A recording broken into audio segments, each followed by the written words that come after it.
Hey, how's it going guys? I'm Ryuz and welcome back to my channel. I hope you are doing well. I gotta be honest with you. When I was making Enma's deck, I was expecting I can get an interesting replay pretty easily. And how wrong I was.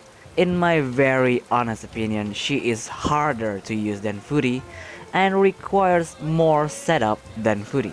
So unless you really like Enma, I would suggest not spending any talisman to craft her cards. Because in this month's meta, she is struggling pretty hard. But I tried my best to make it as decent as possible. So let's jump into the deck rundown, shall we?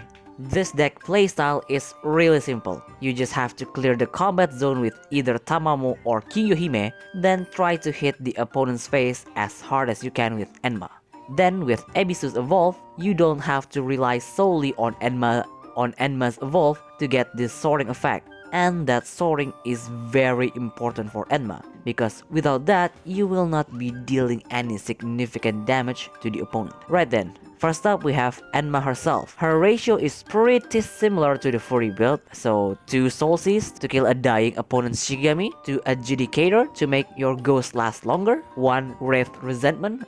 This one is actually optional because it rarely comes up, so if you want to bring something else you can definitely do it. Then we have 2 Evolve for the soaring and extra 2 health for the ghost, that is very important to make it survive a bit longer, and 1 Charity's Grace for that finishing piercing. Then we have Ebisu. He is here as our utility, and since we're bringing a lot of spells, he can speed up the process to power up our board. For him, I'm bringing 2 Good Omen. A stats boost card with a draw is really good because we use up our cards pretty fast, so we will need that extra resource. Then we have 1 Calamity to Blessing. An emergency revive card is always good for this deck because our Shikigami doesn't have the highest health. Then we have 2 Lucky Bamboo. You guys already know that I don't like this card, but in this build, this is actually not that bad, especially for Kiyohime because she has the fast spell. Then we have 2 Evolve mainly for the stats boost and soaring. And then we have 1 10-day ABC Festival.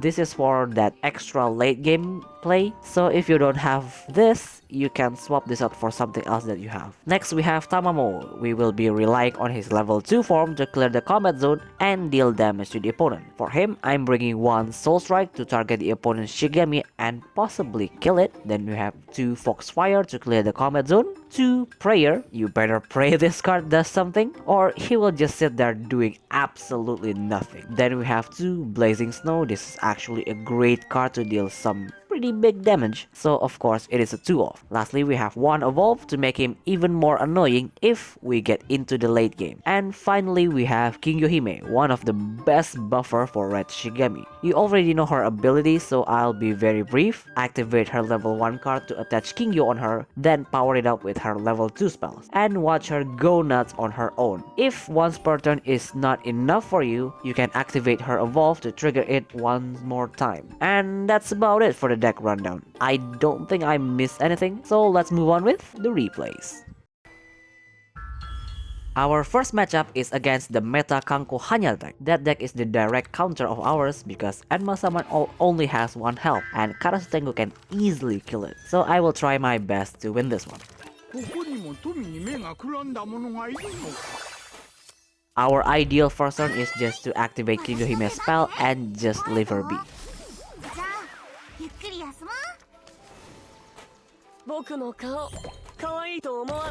On their turn, they attack with Hanya, and of course when they divine, they get a prank and attack one more time. After that, they activate Phase Changing to attack one more time and pass.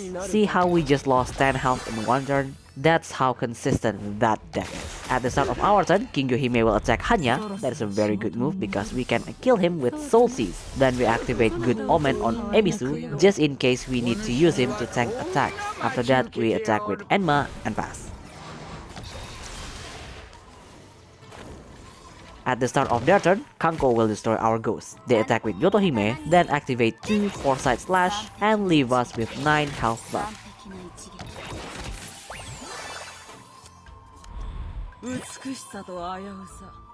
On our turn, we activate Foxfire, then kill their Yotohime with Tamamo. That will trigger King Yohime's skill, healing him to full health. We don't really want to attack with Enma because Karasu Tengu will definitely kill our ghost. On their turn, they attack with Karasu Tengu, then activate Wind Chase to move him back. After that, they activate Blade of Justice to finally kill our Tamamo, and they will pass. At the start of our turn, King Yohime will kill their Karasu Tengu.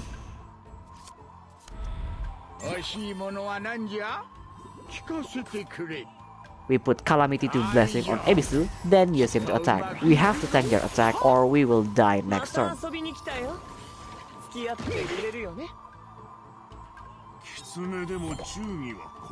On their turn, they put Unstoppable Force on Kanko, then activate Oni Strike to attack Ebisu and pass. At the start of our turn, King Yohime will heal us.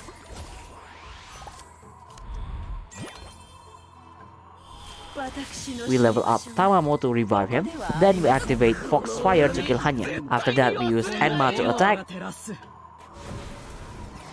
And it should be safe to use her to attack because Yotohime is probably out of combat cards. On their turn, they activate 2 Bamboo Missile on Ebisu and our ghost. That will kill them and we take 5 damage. After that, they activate Fighting Impulse to deal another 5 damage to us.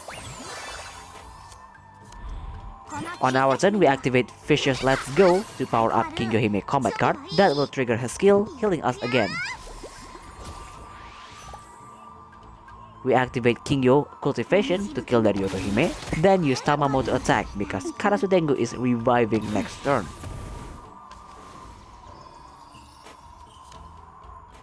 On their turn, they will attack with Karasu Tengu, then activate Justice Shall Prevail on killing our Tamamo and they will pass. On our turn, we will evolve Enma, then activate another Fishes Let's Go. After that, we attack with Enma and hope for the best.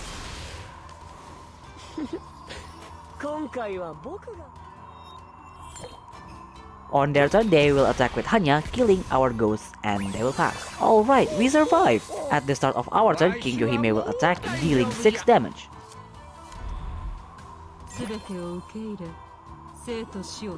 We activate her evolve, that will trigger her skill again and kills the opponent. That was a very close match. It was almost a miracle.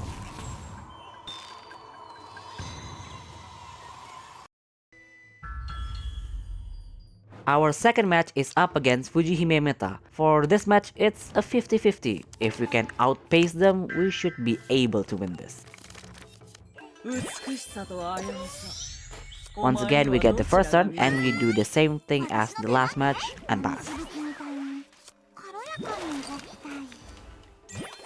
On their turn, they attack with Hitotsume, then put Heart Sutra on him and pass.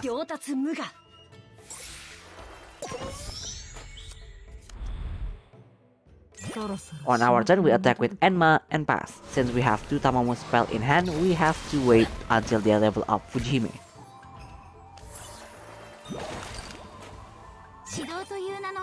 On their turn, they put Hall of Flowers on Fujihime, then use the Servitor to attack and pass. At the start of our turn, King Yohime ruins our plan by killing the Servitor. But we still continue with our plan, activating Soul Strike on Fujihime, then attack with Enma and pass.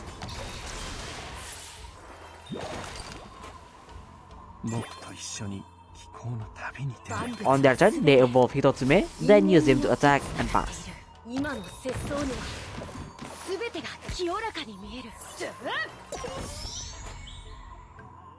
At the start of our turn, King Yohime will heal us.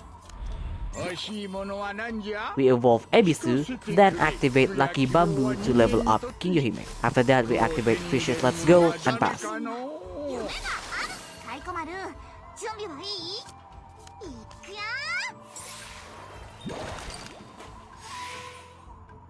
On their turn, they put Dispersing Blade on Onigiri, then use him to attack and pass.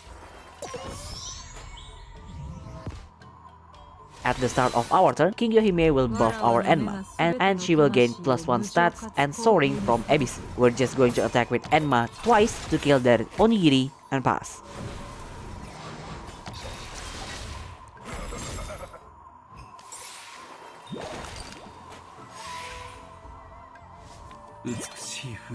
On their turn, they activate a new page to draw 2 cards, then use Hitotsume to attack and pass.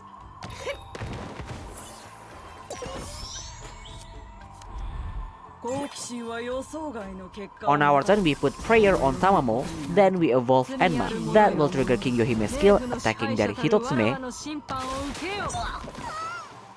After that, that also triggers Tamamo's skill, killing their Hitotsume. We deal 2 damage to their life and pass.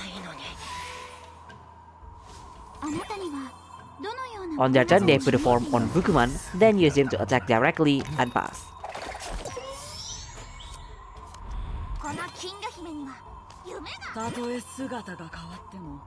On our turn, we evolve Tamamo, that will trigger King Yohime's skill, healing herself. We activate Vicious Let's Go to power up her card.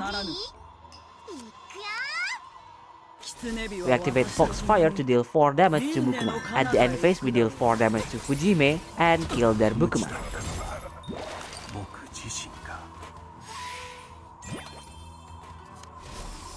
On their turn, they will evolve Onigiri, then use him to attack and pass. Okay, we should be able to win this. On our turn, we put Charity Grace on Enma, that will trigger King Yohime's skill, attacking Onigiri, that will trigger his card and instantly kill King Yohime. In turn, that will also trigger Tamamo's skill, killing their Fujihime. And now, since Onigiri only have 1 health, this piercing is going to hurt quite a lot. And at the end phase, Tamamo will fire off his spell and they will surrender at the same time. Well, that's all for today's video. I certainly hope you enjoyed it. My friend Chug is working on Hakuzosu deck, so if it goes well, next week we will be done with the new pack and we can move on with other deck combinations. So anyway, if you want to support the channel, I have Patreon and Ko-Fi links down below. And as usual, if you have any kind of feedback, leave it down in the comments and see you next video. Bye!